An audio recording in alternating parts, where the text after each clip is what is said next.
Welcome to the Slop Temple. We pray this video helps. You're logged in, now go straight to Friends. Open the Friends tab or search the username in the top bar. Once you see the person, tap their name to open the profile. Make sure this is the correct account. Look at avatar and recent activity. If you're on mobile, use the 3-line menu to find friends quickly. Once on their profile, pause here. The next step removes them from your list cleanly and privately.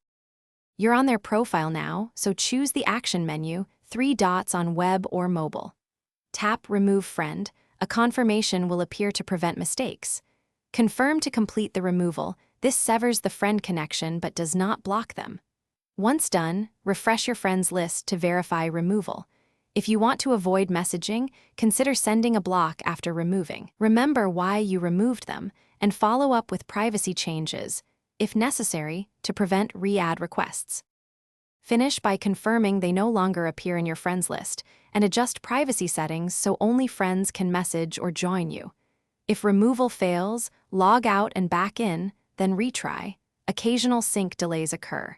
If the person keeps returning or messaging, use block to stop contact and remove them simultaneously.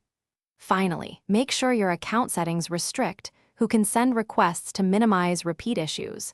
This prevents future interruptions and keeps your friend list clean. Thanks for watching. Consider subscribing if we helped you.